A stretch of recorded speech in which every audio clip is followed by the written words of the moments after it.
Okay. Nahuli ko na yung malaking isda. Mga San- kabeda. ah, Nilugalang, ito Petan. na. Ito lang, may ebidensya lang. Just want to prove something. We're here at, we're having dinner sa Delray Beach.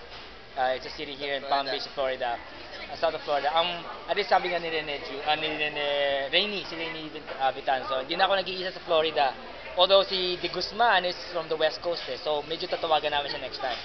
Ang proof ko lang, since nahuli ko na yung malaking isda rito, remember yung mga nakapunta nung 1995 for the reunion natin ng 10th year, nagkaroon tayo ng game. I hosted the game and I said the question na sino pinakauna nag-asawa sa atin sa batch.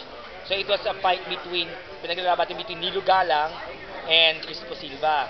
So ito proof ko lang, this is his wife, Joey, right? Kaya I'm sure makilala niyo si Joey na yung mga ibang kabarkada ni Nilo. And nung year kayo kinasal? 86. 1986. Anong month yun? June? May 18. May, no? Yung second wife. May 18, 19. May 18, 1986. So proof yan. So kung makaproof kayo, kasi hindi ko alam kay Silva kung what year siya kinasal, may proof ako rito. So after 15 years, after the game na yon, at least na-proof ko na talagang sila pinakaunang-unang batch sa atin na nag-asawa. Okay? Pa rin kayo matatawag.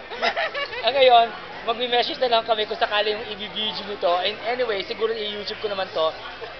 Congratulations sa batch natin. Congratulations sa batch natin for the homecoming. And ito, suot ko yung t-shirt natin, Red Again in 2010. I'm sure most of you na pakinggan nyo na yung kanta ng ginawa ko for our own homecoming and also for the Bedans everywhere. Hindi lang para sa atin yan, para sa buong Bilista.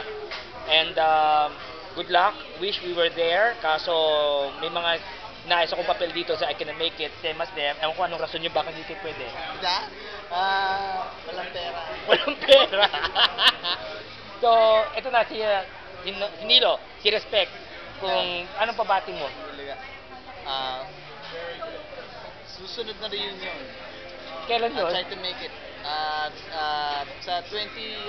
Sa 40th reunion. 40th? O 50th. Nandun ako. 40th or 50th. Baka ako nandun na rin. Ah. So, ito yung ano namin. Even though we were not there presently, our spirit and our, sa Bedan, nandyan naman eh. Okay? So, congratulations in advance, our President Bong Ronquillo. Saludo kami sa iyo for making this gathering a success. So, tsaka sa mga staff natin, si Diano, si Buddy, kaso si Rainy, mga naging share sa mga admin natin sa batch natin. Congratulations, okay? See you then!